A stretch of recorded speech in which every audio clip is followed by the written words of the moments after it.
Ya sidak di rumah sakit. Rumah sakit itu, kenapa rumah sakit saya sering ke rumah sakit? Karena itu pelayanan umum.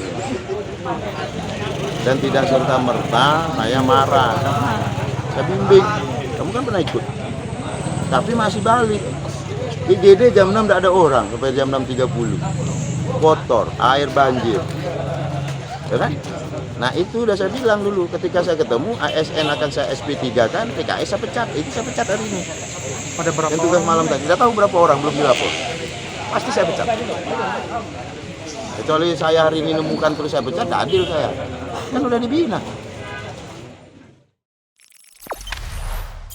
Jangan lupa subscribe, share, komen, dan like ya.